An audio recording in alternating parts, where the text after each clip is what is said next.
The advice and opinions expressed by the host of Autism Live and her guests are meant solely as suggestion and should not be in any way construed as child-specific advice. The Center for Autism and Related Disorders advises working with a board-certified behavior analyst who has experience with autism before starting any intensive behavioral intervention. Any choices you make in determining your child's treatment are completely at your own discretion.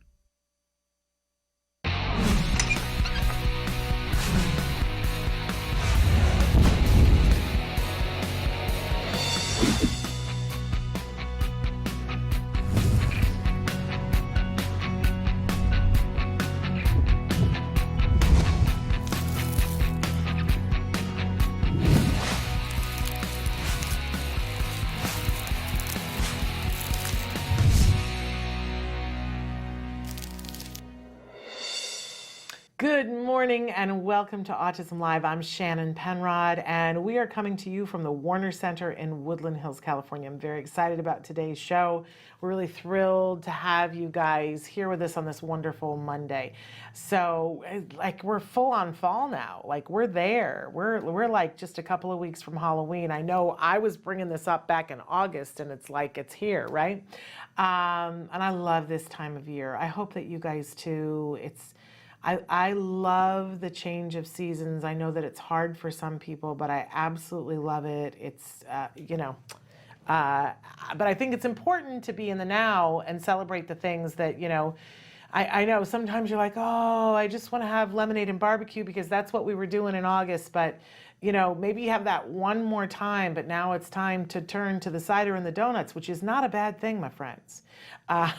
Like if the thing you're switching to is cider and donuts, it's not such a bad thing. So anyway, I hope you're embracing the fall. I know that I am.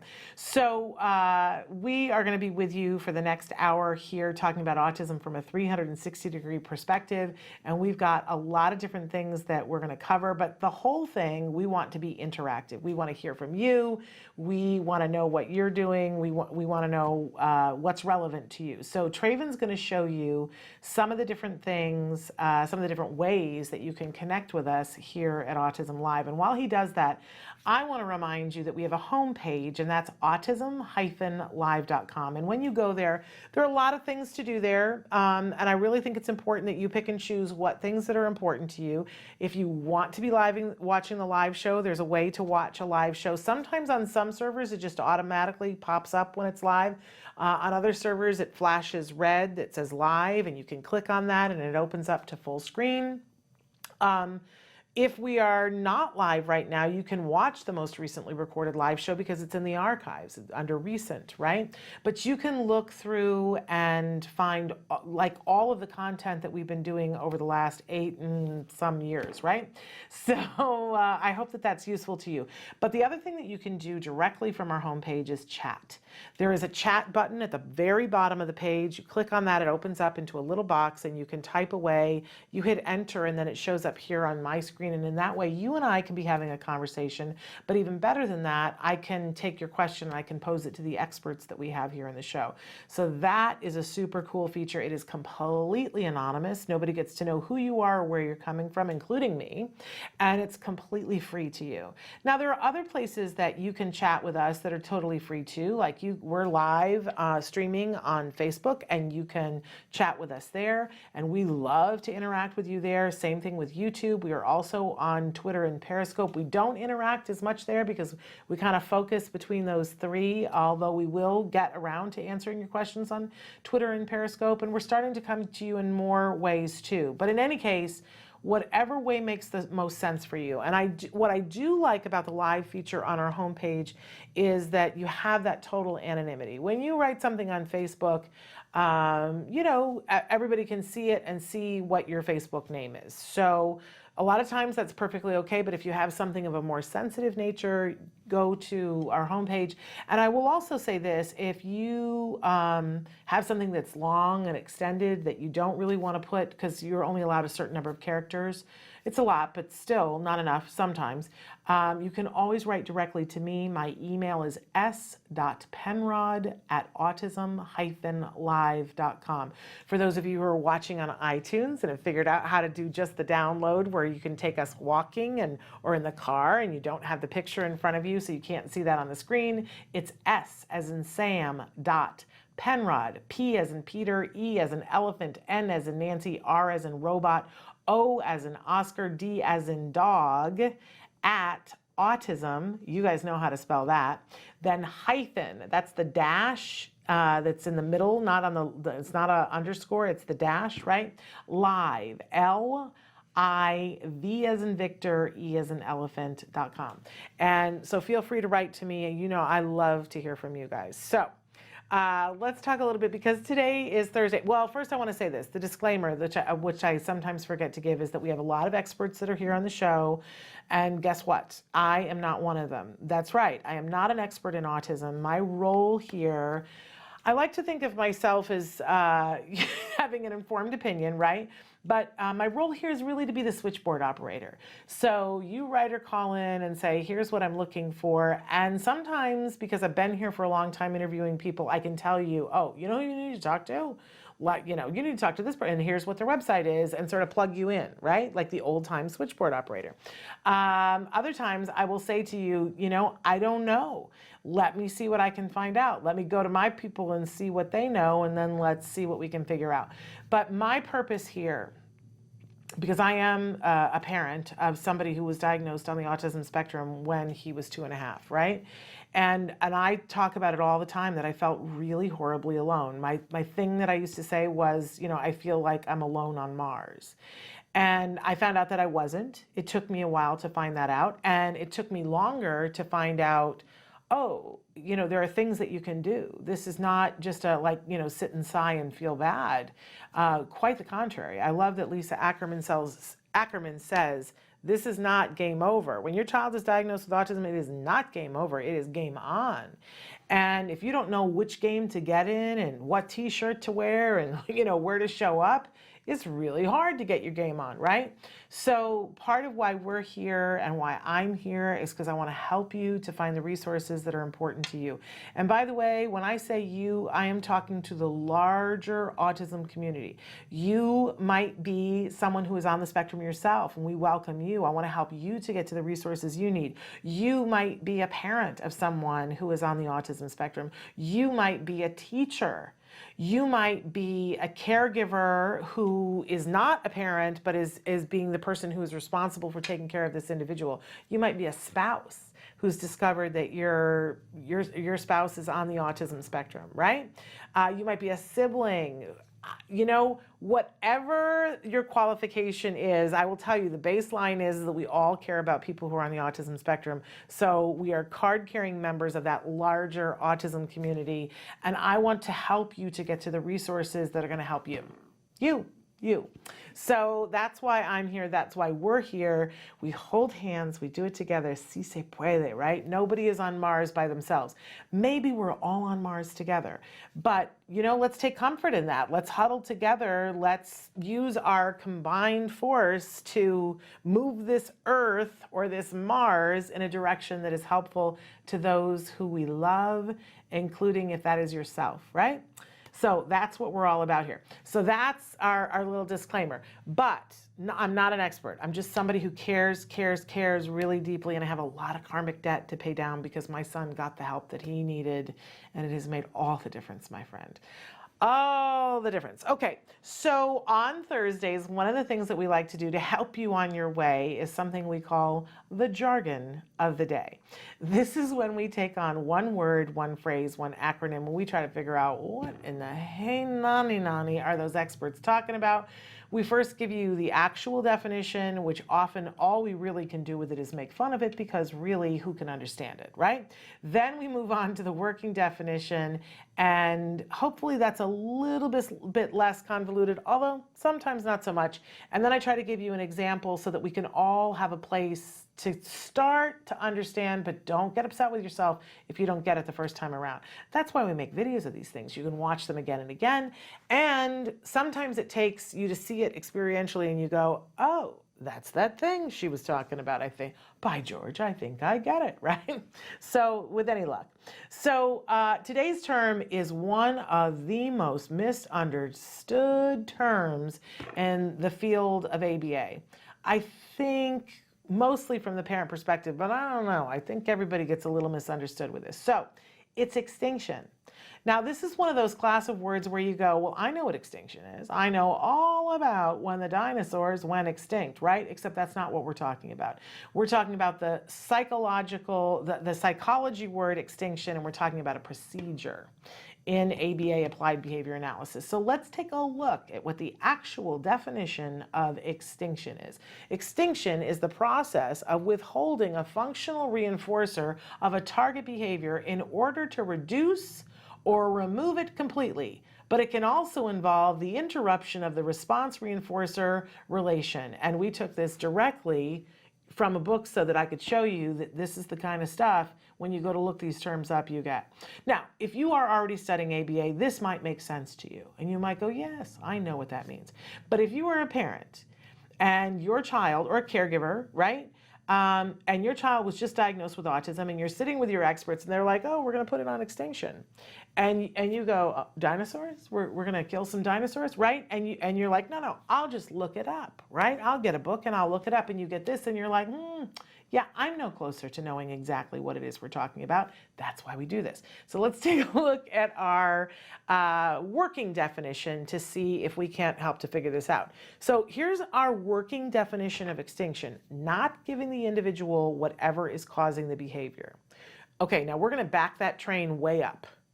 Because one of the things that we learn in applied behavior analysis is that if somebody does something, especially on a repeated basis, then they're getting some sort of a paycheck for it.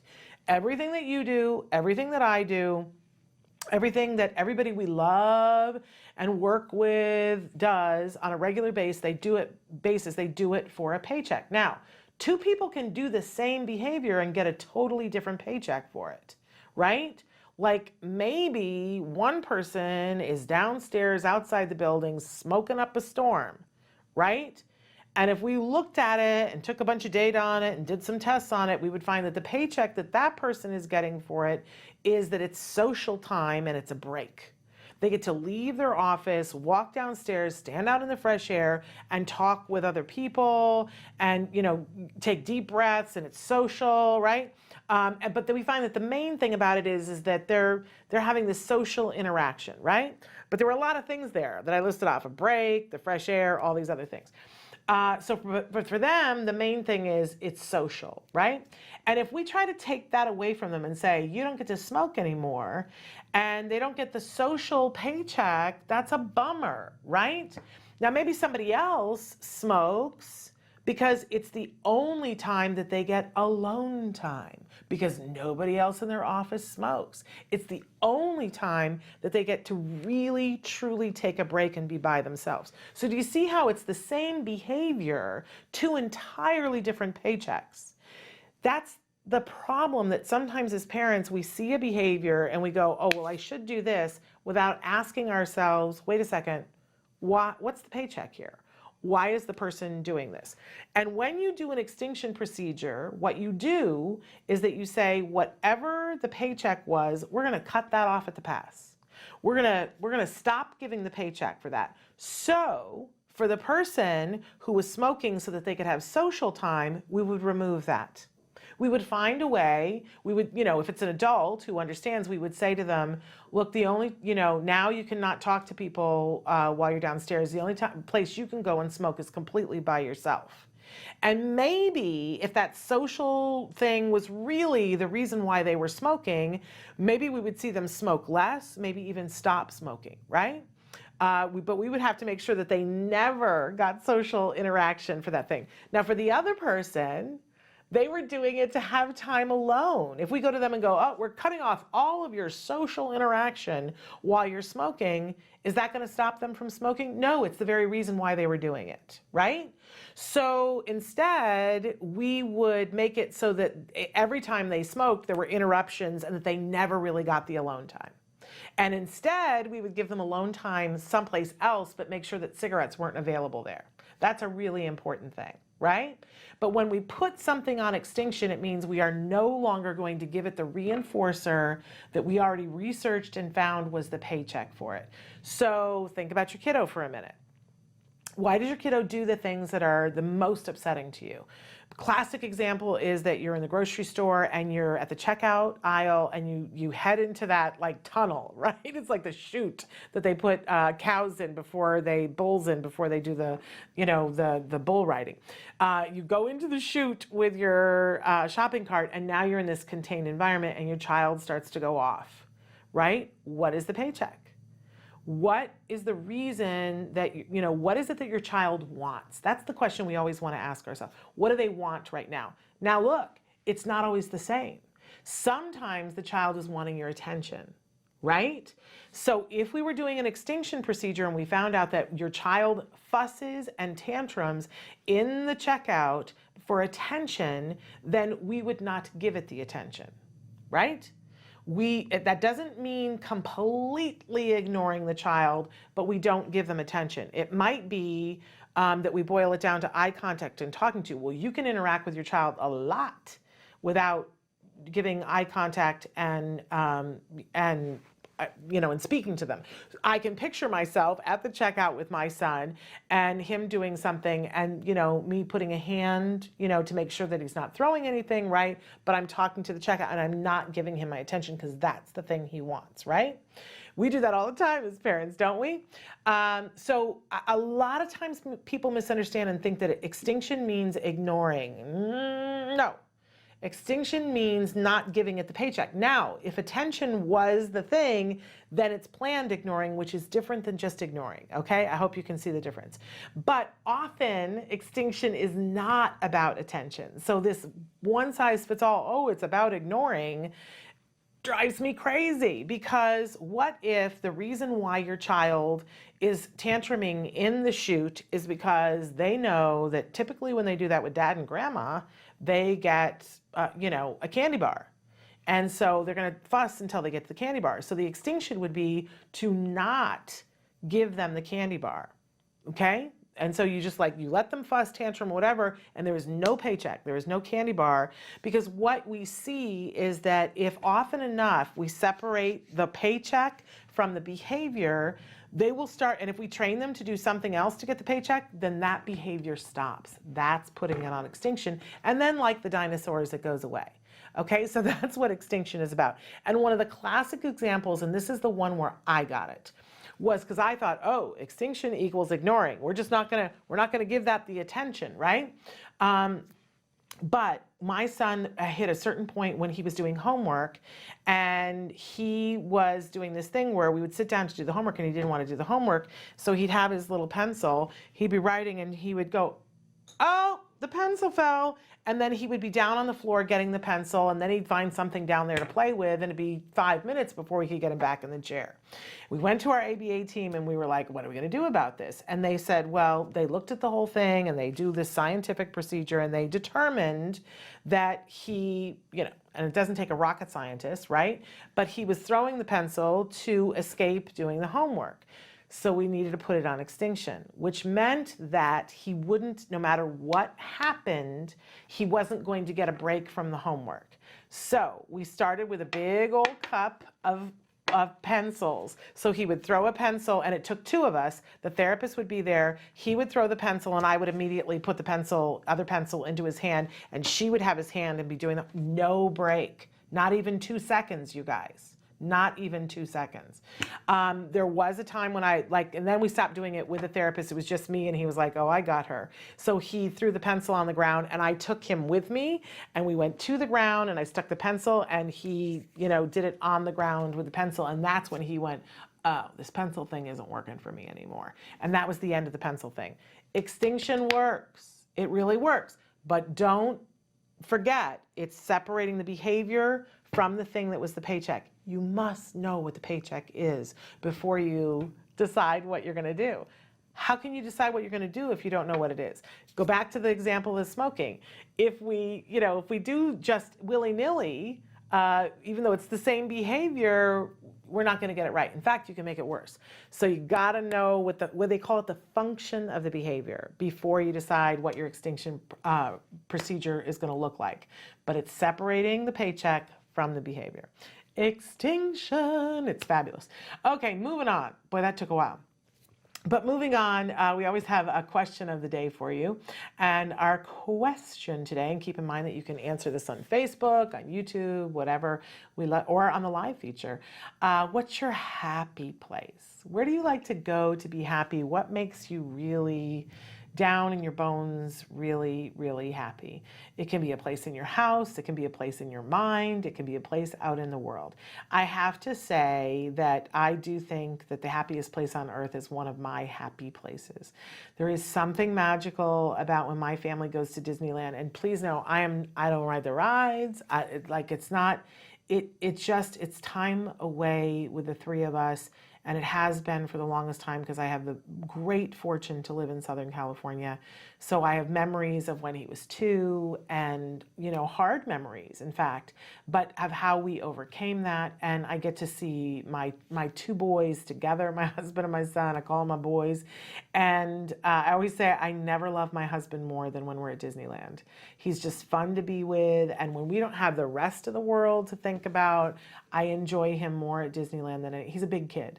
And I get to, I sit while they ride on a ride, I'll sit and read a book, which is great time for me. And I get to people watch and all these different things. And then I'll see them walking up and it just, fills me with love, right? So that's the happiest place on earth is definitely one of my happy places. What about you? What are your happy places? And do you get enough time to be there? And how can you make more time to be in your happy place? I got to get myself to Disneyland soon. But anyway, write into us because we love to hear about that. And then finally, we always have a topic of the week. And our continuing topic this week, which is super, super relevant to everything. You ready? Dun, da, da, da. It's stuck. Trayvon, it's stuck. Uh-oh. And now I've totally forgotten what it is because it threw me off. I have no idea what the topic of the week is. So we're going to patter until, there it is. When things get worse before they get better. So here's the deal. One of the things that we need to know about extinction, that's why I was saying it's really, really relevant. When you do an extinction procedure, very often, the first signal that it's working right is that the behavior gets worse all of a sudden. You put the extinction procedure in and it gets worse because there's something called an extinction burst.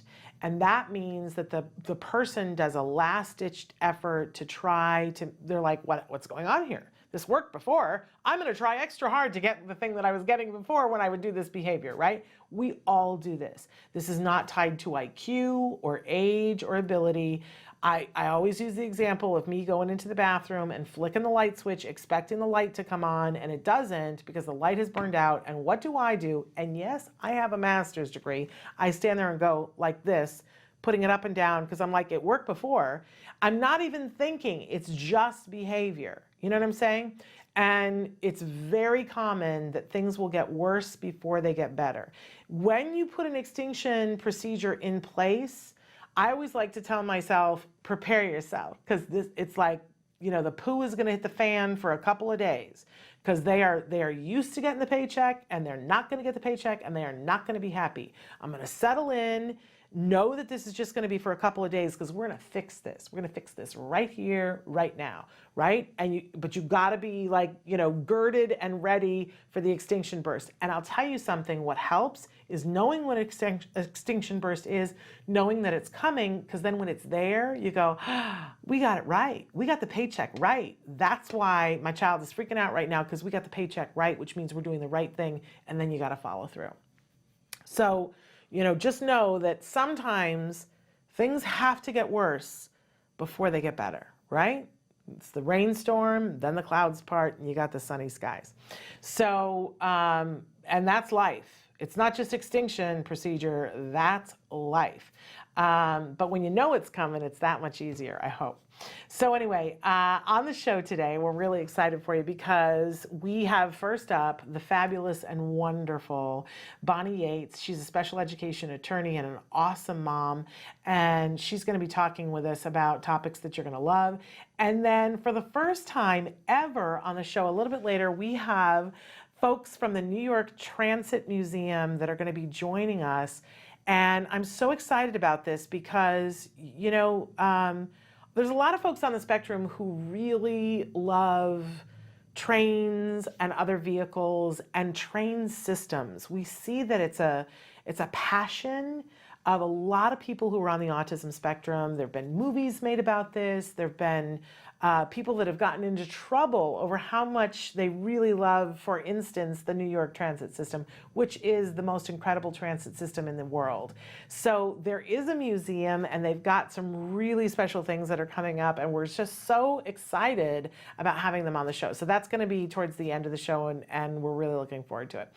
But first, we're going to take a break, and then we're going to be back with the wonderful Bonnie Yates. So don't go anywhere. Back after these messages.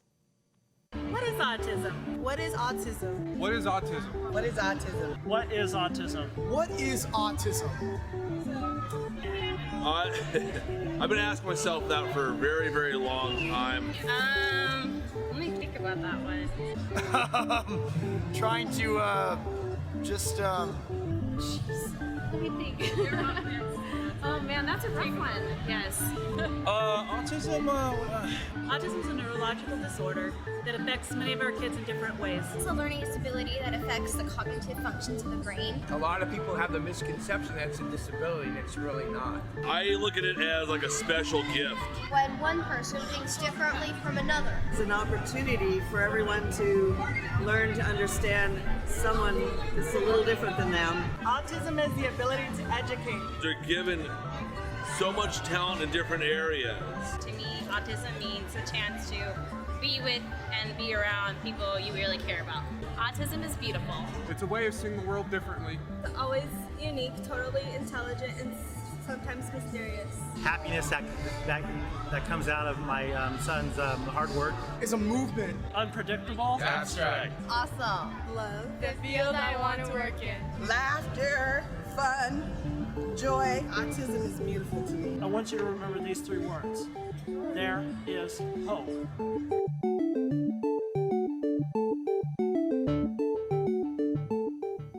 Welcome back to Autism Live. We are joined right now by the fabulous Bonnie Yates from the law firm of Jargon. She's a special education attorney, and she's here to talk about topics that help us to know how to better represent our children and get more representation so we can get more help. Bonnie, welcome, and tell us a little bit about Jargon.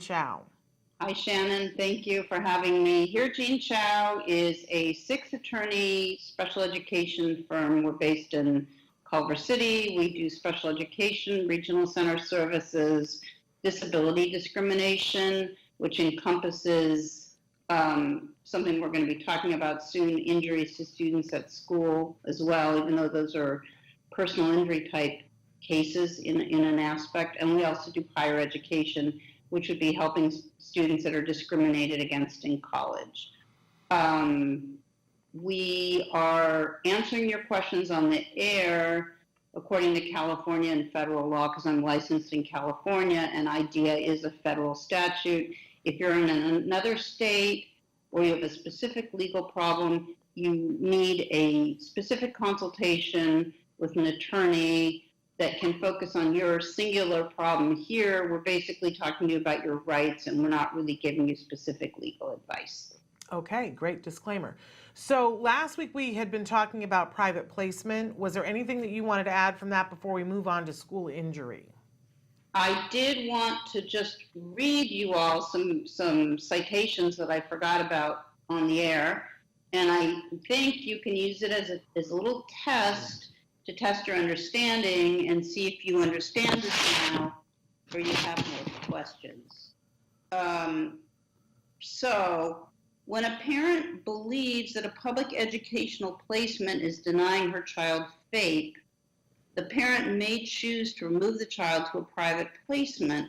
However, parents who remove the child do so at their own financial risk.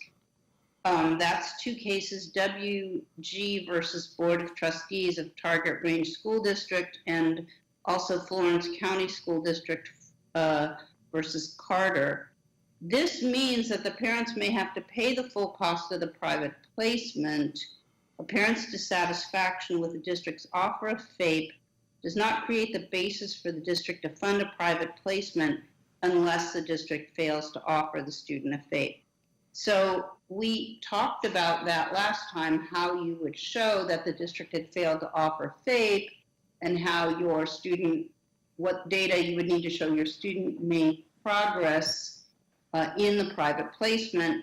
Another thing that comes up for students that are in private placements is that the district still has an obligation to hold an annual IEP and revise the student's IEP, and that's not something that I mentioned, but that can be important because you want to make sure that your student has an IEP that he or she can take with him to college that would list what his accommodations were. And it's also important that the district be required to continue on an annual basis trying to provide FAPE to the student. So that was something I didn't say last time. Okay, so point of clarification. So even though your student is now at another school, their home school has to hold an IEP for them every year? They do. Okay, didn't know that. Yeah. What if they And fail we to do that? cited- Sorry? If they fail to?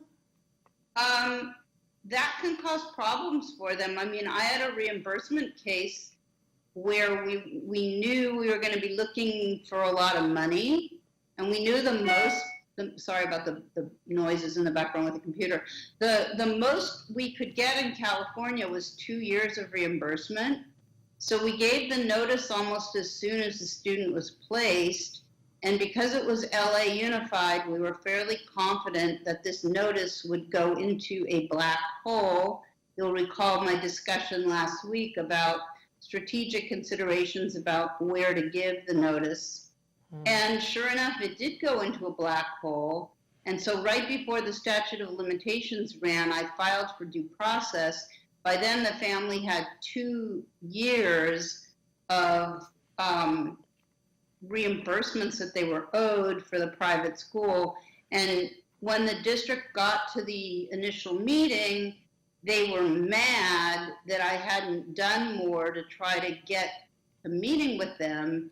But I had done enough. I'd given the notice, and then a couple times hence, I'd followed up, and nobody ever followed up with me, and that was that. So they have a duty annually to have an IEP meeting. And part of the reason they're supposed to is because I think that it is a fail-safe in terms of making sure that people don't just disappear.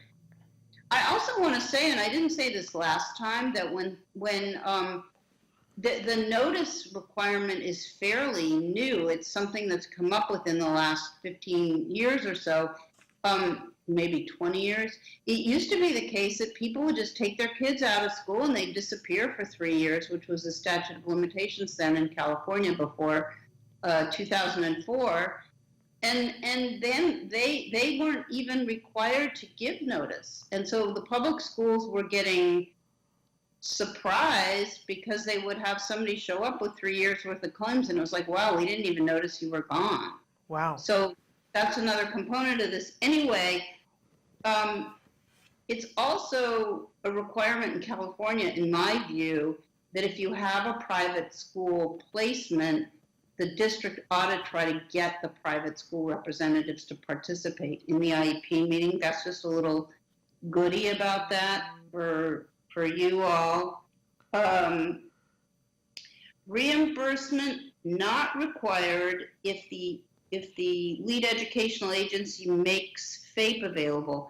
Private school tuition reimbursement is available as a remedy under the IDEA where a court or hearing officer finds the public agency did not make FAPE available to the student in a timely manner prior to the private enrollment, and the private placement is determined to be appropriate. So you can see there that the courts are always looking at the two questions. One was FAPE offered, and two was the private placement appropriate, and that's what we talked about last time. And the specific cases go through and they look at whether or not there's progress data. So, I mean, here's a case where out of the District of Columbia, a high schooler's academic and social success at his unilateral private placement undermined the District of Columbia's claim that the private school did not meet IDEA standards for purposes of the parent's reimbursement request.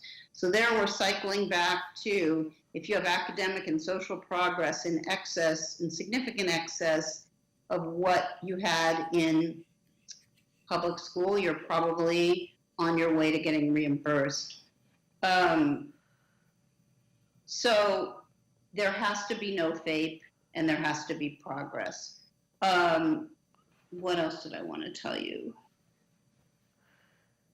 Well, that might actually be enough. I think those were the main other points I wanted to make about private school placements, unless you have any questions about that. If We've not, been we promising the injury, and Yep. and now we got about 6 minutes. So let's get Okay, so started we're on gonna- it. We're going to start this now, and we're going finish it to later. keep cruising. Yes. So I thought about this problem that we had discussed on the air last week, where the child came home from school with an injury. Nobody notified the parent about it. What, as if they think the parent isn't going to notice? No, they know about it, but they don't want to call attention to the fact that they know. My theory is because they figure if they call attention to the fact that they know, it's going to cause more work and problems for them. Once upon a time when I was a new lawyer, and a lot of times since then, people have said, and I think it's so true, it's not the mistake you make that kills you, it's the cover-up. So I really think that that's operative in these situations, and I think these things are handled wrong.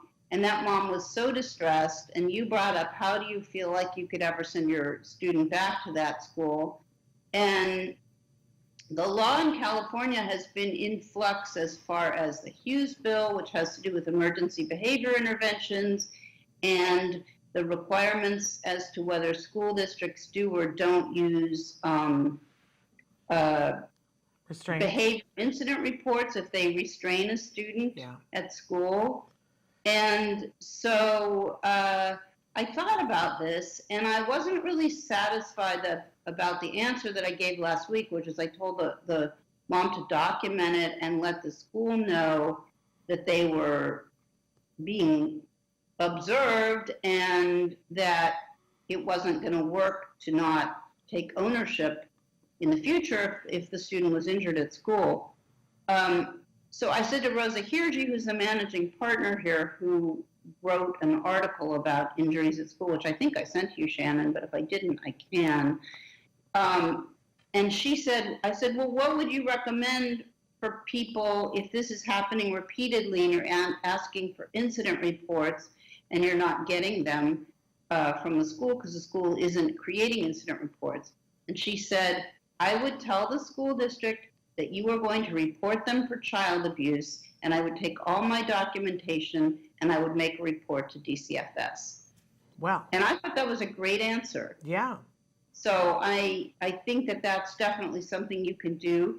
And for every injury that happens, you should demand a written incident report, and you should demand that they dialogue with you about what happened. Don't do any of this orally. It all has to be done in writing. Wow. So that's how to deal with the practical problem of having an injury at school. But what it doesn't explain to you is why the school is responsible when your child is injured at school. And that's what we're going to turn to next. Okay. Do we want to save that for next week, or do you want to start in now? You tell me.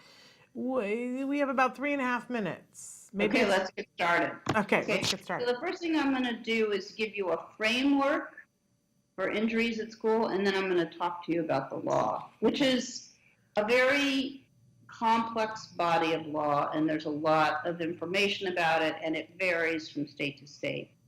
But students are injured way too frequently at school, about 3.5 million times during the school year.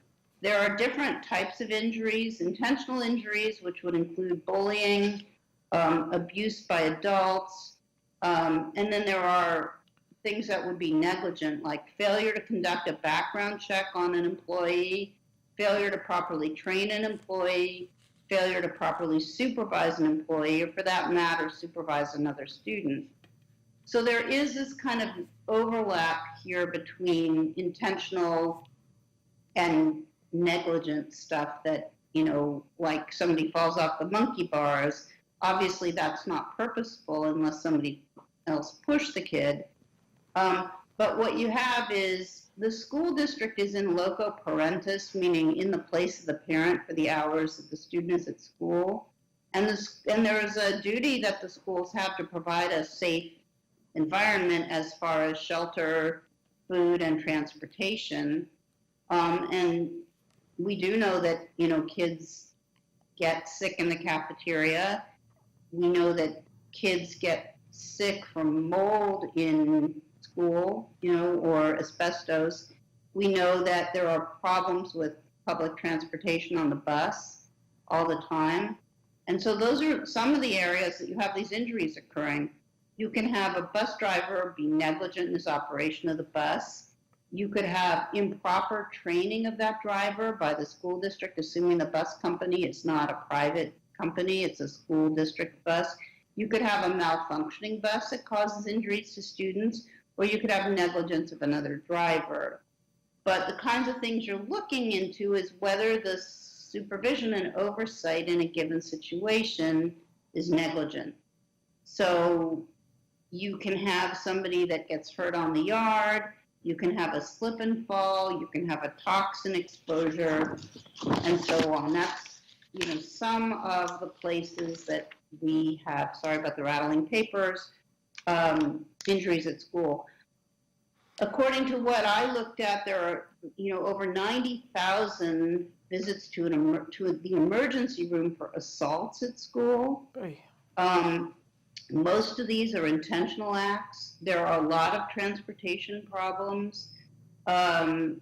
State laws protect against gross negligence, and you also have federal laws, federal civil rights laws that protect against school officials acting with deliberate indifference.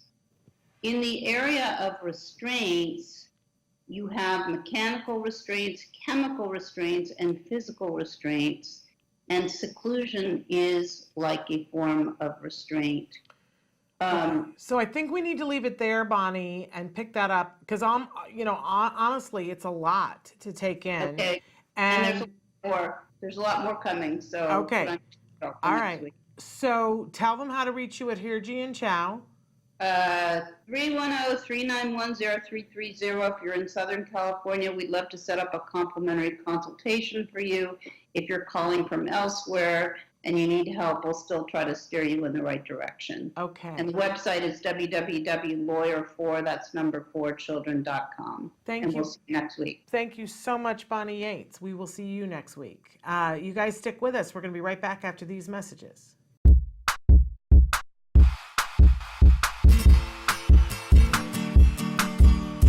Hi guys, welcome back to Smarty. This month we're going to be creating our very own Any Animal mask. As we work on this activity, you'll notice that these icons will pop up.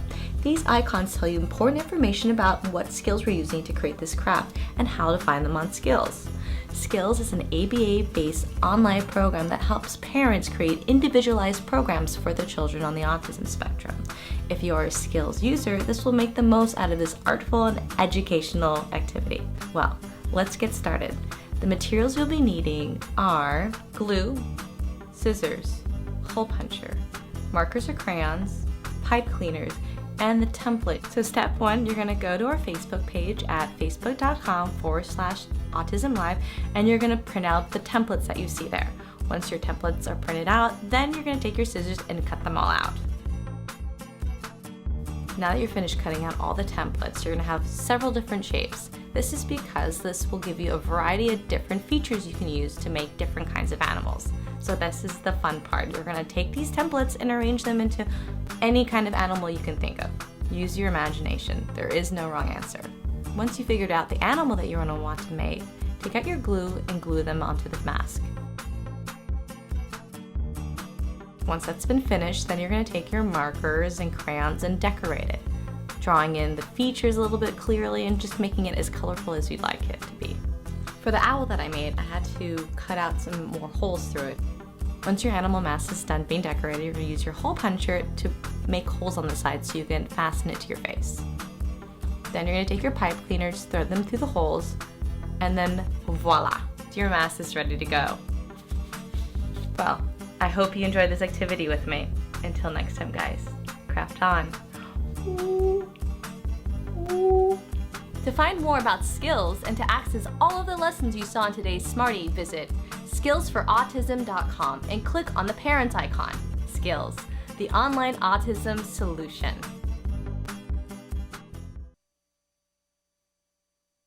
Welcome back to Autism Live. I am so excited about our next interview because I know how many of you are out there who love trains and transit, and there is no more exciting transit system than the New York transit system. And joining us right now on the phone are Jennifer Kalter and Sara Thomson from the New York Transit Museum. Now, these two ladies, I could spend the next hour giving you their credentials. Let me just give you a couple of highlights here. So Jennifer Kalter is the Assistant Deputy Director for Education and Public Programs at the New York Transit Museum. She has spent over 20 years working in museum education for places that you would recognize, like the Metropolitan Museum of Art, the Brooklyn Museum, the Museum of Biblical Art, the Jewish Museum, the American Folk Art Museum, I mean, for heaven's sake, right? But she was also the Director of Education at Please Touch Museum. How much do we love that name?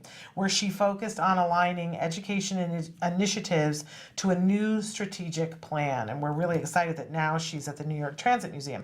Now, Sara is the Special Education and Access Coordinator at the New York Transit Museum, and she manages all of the access programs for children and adults and oversees the accessibility of the museum. And she has been working in this field for quite a long time and comes to this through an education background, including working for 9 years at a school for children with multiple disabilities. She is a current steering committee member of the Museum, Arts, and Culture Access Consortium, and she has an MA in Museum Studies from Johns Hopkins University and a BA in History from Clemson. And my goodness, I didn't even say that Jennifer has an MA in Art History from Hunter College and from the City University of New York. My goodness, there couldn't be two more qualified people to be with us and talk about museums and education. How excited are we? So ladies, first of all, welcome to the show. Thank you so much. We're happy to be here. We're thrilled that you're here. And we just wanted to say, you know, we were going to try and have them on via Skype, but, you know, their museum is underground. So we wanted to make sure that you guys could hear them, and that's why we went to the phone. But throughout, we're going to be showing you pictures that are from the museum. But ladies, could one or both of you give us a little bit of an introduction to what the New York Transit Museum is, where it is, and how we can access it? Sure. Thank you for that introduction. We're glad to be talking with you today. For folks that might not have been to the Transit Museum before, the New York Transit Museum is one of the city's leading cultural institutions, and it's the largest museum in the U.S. devoted to urban public transportation. As you mentioned, we are housed in a 1936 decommissioned subway station. We're in downtown Brooklyn, New York. And the museum has really long been a magnet for youth on the autism spectrum who enthusiastically embrace our transit content. And how? I mean, to the point where there have been movies made about this, documentary and other, about how much individuals on the spectrum love the New York transit system. And how could you not? It is amazing. And it always boggles my mind that it was started at a point in time when I can't even imagine how they thought they could do that. It really is, I think, one of the wonders of the world. So so we know now that it's in Brooklyn. How often are you open? Is it 7 days a week? Like and where can we find more information? Sure. So we're open 6 days a week. We're closed on Mondays. We open during the week at 10 o'clock in the morning and close at 4 o'clock in the afternoon. And then the weekends we open at 11 a.m. and close at 5. And we have a host of programming both during the week and on the weekend for our visitors. We like to program around our vintage trains that are on our lower platform level in the museum. And we also have an upper level of the museum, mezzanine level, that has rotating temporary exhibitions, and there's a lot of interesting content there as well for people to come back and visit again and again and see something new. And I know you can't feel it on the phone, but we're all salivating because we all know somebody in our lives who this would be a really amazing place to go and visit. So you also are, because of the background that both of you have amazing programs that make sure that people of all abilities are able to access the museum. You're very committed to neurodiversity, and I know that our audience is thrilled to hear that. You have very specific programs. So why don't we start to talk through some of the different programs that you have available, the first one being Subway Sleuths. Who wants to tell us about that? I will. I'm Sara. Hello. Hello.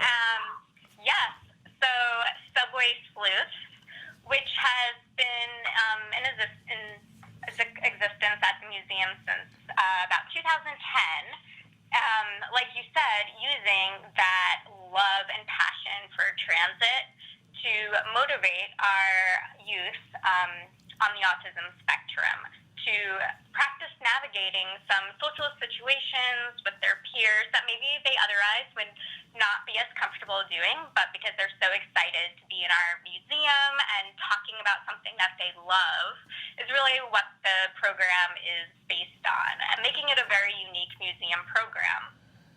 And so for Subway Sleuths, every session is facilitated by a special educator, a speech-language pathologist, and of course a museum educator, so that we are really focusing on accomplishing some of those communication and social skill goals. And we actually have a video of Subway Sleuths, and when we come back from that, we're going to show you that. Then we're going to talk about some of the other programs that are available. But take a look at Subway Sleuths. Transit Museum is extremely honored and excited to be receiving the National Arts and Humanities Youth Program Award, which is given by the President's Committee on the Arts and the Humanities. This is the highest award in the nation for out-of-school programs, and we are so honored that Subway Sleuths is receiving this award. Subway Sleuths is an out-of-school program offered by the Transit Museum for children on the autism spectrum, and it's for children who are train enthusiasts. So these are students, young people who love the subway, love buses, they know the subway system backwards and forwards, and they love this museum. It's a program that is designed to help students with autism make social connections and build certain skills that are hard for children with autism. Oftentimes kids on the spectrum can have a difficult time relating to other people, but at Subway Sleuths in the Transit Museum, when they're interacting with other people who are also these train enthusiasts, it provides such a natural opportunity for connections. He started speaking more to us. He started looking at us some more when he was speaking to us. It was just a huge change, and the teachers at his school also noticed the same thing. They were realizing that his communication was getting much better. The program has opened up Alistair, at least, in ways to express himself and to discuss things and have open communication and dialogue. He would literally dash down the stairs without hesitation, knowing that it was a place where he belonged. And I think that is a really important feeling for children like Philip. One moment that I heard from a parent recently was that her child now has a best friend in school, and he has never had a best friend before. And so this was a big moment that she attributed to Subway Sleuths because he learned to make those connections with other kids and talk to other children. And so now in school, he had a best friend. My favorite part is when I go on the bus. Awesome. And I pretend to drive it. It was so fun. My favorite game is Hold the Pole because I like how the rules go, and I think it's a fair game. My favorite train line is the 2-3 because it roars through Christopher Street, Sheridan Square. What gets to happen at Subway Sleuths is our kids get to be in a supportive environment with people that know about autism and know what accommodations they might need, but at the same time, they just get to explore. They just get to be kids. They get to do something that they're interested in. This is their after-school program. And the moment that dawned on me, I thought, this is a phenomenal program for kids on the spectrum. They don't have access to anything else like this.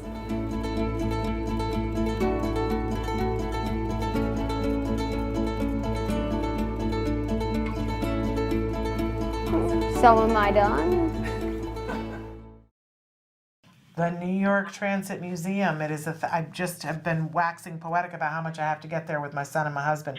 But we are still on the phone with Jennifer Kalter, the Assistant Deputy Director for Education and Public Programs for the New York Transit Museum, and Sara Thomson, who is the Special Education and Access Coordinator at the New York Transit Museum. And ladies, so Subway Sleuths, super awesome, but that's not the only program that you have. Talk to us a little bit about Transit Quest. So Transit Quest is a program that has now just completed its second year. It is the product of some conversations that we've had about the real success of Subway Sleuths and really wanting to expand our programming based on that same model and the same philosophy of a strengths-based approach, but for older kids. So the Sleuths program is for kids in elementary school, and Transit Quest is for high school age students, for teenagers. So it's a program that occurs in the summer. So while Subway Sleuths is a school year program, it takes place once a week after school for 10 weeks. Transit Quest for the high school kids is based on the same model, but it happens over one intensive week in the summer. And we've intentionally selected a week in August towards the end of the month, right before kids are going back to school. And the reason for that is that for a lot of kids, when they're on summer break, there's the summer slide. And for many students, it can be really a slide in terms of academic skills. But when we're thinking about our neurodiverse audience, sometimes there can also be a summer slide around some of the social skills that we work on in these programs. And so we've offered this Transit Quest program for our teens really at the end of the summer to help them prepare to go back to school around some of those social issues. Yeah. So they're playing games, they're communicating with their peers about their love of trains, they're going on field trips. We also leave the museum and we go out into the system on some really exciting field trips, like the original City Hall station. We go to power stations or bus depots, and it's great because, you know, our teens and all of our visitors really that have this passion for our content can really be the experts in some situations as well as the staff. So it's really fun for us to see them be able to share all of that information that they have about our content with some of our colleagues in the MTA and with the museum staff, and feel empowered about all of that information that they have. Wonderful. And then you have Special Day for Special Kids. Tell us about that. Yeah, Special Day for Special Kids. We host it 3 times a year in the museum. Typically, we do it in the morning. We start an hour before we open to the public so that we can have more of that comfortable space for families who may not be as familiar with the museum, and they have some time to get acquainted with it. And then we've also done it in the evening as an after-school event, so that families have another option of when they can come visit us. And we do a lot of drop-in activities during that, including an art-making workshop and having musicians and maybe a scavenger hunt or one of our costume storytellers doing a show. And it's, you know, we just had one recently, and it really shows what a welcoming space we are. When I was reviewing our surveys for that, just how families were talking about in those surveys, how comfortable and welcomed that they felt in our space, and thanks to our staff. Well, you guys have a bit of a history of welcoming folks with diverse backgrounds and the neurodiverse. This is not something that's new for you guys. You guys are really, you've been a player in doing this for a while. I just have to commend you. This is so wonderful and so fabulous and refreshing. I understand that you also offer Day-Hab Day and tours for adults as well as students?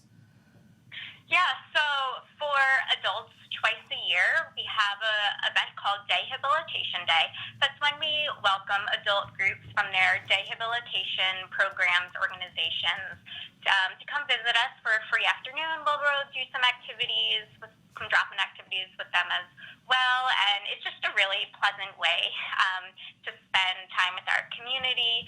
And of course, a adult group could book a tour with us during the week, and we would provide supports and resources that they would need with all of our groups with disabilities that book a tour with us and come visit us. I always reach out to them to try to learn more about the individuals who are going to be visiting us, to make sure that we're providing the most supportive program for them, and just how we can do our best to accommodate them, as well as making them feel more comfortable with what is happening by sending out social narratives and things like that. And for folks who are visiting from out of town, that maybe don't have the opportunity to do the subway sleuth or the transit quest, or even they're not there for the special day for special kids, you have something really remarkable, that you have sensory kits available when they visit to help them to be able to navigate the museum. Is that correct? That's right, yes. So these are kits that an individual visitor could borrow from museum staff when they come in. They can ask for it. And in the sensory kits, we would have items like a weighted lap pad, fidgets, communication tools, headphones in case it's a little loud in the museum. So these are kits that really help people navigate the space in a way that's comfortable for them. And one of my favorite things about this is that you have spaces there where they can practice riding the train. So and work out social things. I mean, we talk on the show a lot about how rehearsal is the key to a lot of success with a lot of different things in life. And especially if you have a sensory kid who might be overwhelmed being on a train, and there's the flashing lights, and there's people, and people get on and off, and there's all these different new and different noises.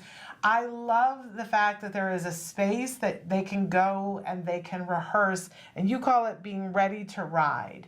I absolutely love that you guys have that available, and I love that they can. You guys talk about the social etiquette nuances of the train too. I wish you gave this to everybody. Do you give this to everybody?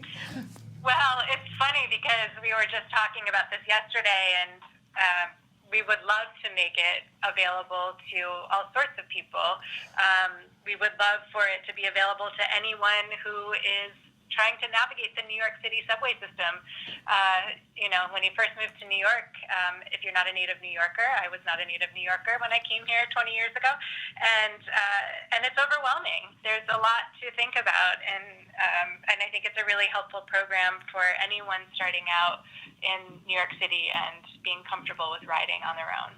Well, what a wonderful museum you guys have, and we're thrilled to feature you guys here. We want to encourage people, especially if you are within the New York area, you've got to get to this museum. Check out the programs, go on their website, plan your day ahead of time. It may be that the first time you go, you want to go for the special day for special kids, or maybe you can get your child or teenager or adult signed up for Subway Sleuths or Transit Quest, but definitely visit this museum. And so the website again is, and I'm asking you guys because I don't know. Our website is nytransitmuseum.org/access. You want to check out the access program? Yes. Okay, we have lots of stuff on our list. Okay. Well, That's great. Thank you. I appreciate you ladies for being here, and thank you so much, and hopefully I'll get to see you soon. Thank you so much. It was great talking with you, and yes, please reach out if you're in New York. I will. All right. Take care. Bye-bye. Really remarkable, you guys. I just, if you are within driving distance, get yourself there, because what a great, great resource for us and for our kids. Unfortunately, we're out of time. Can you believe? Can I just take 1 second to say, we had the Easy Hold lady on Thursday, and we were talking about this grip. to being able to hold, which is what kids do early with crayons.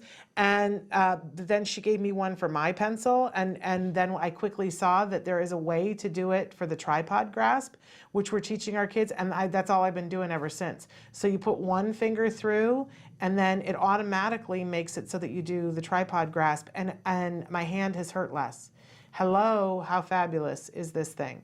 And I've tried a lot of the tripod grasps before, did not love them, but I am loving this. Just want to say it's that easy hold thing.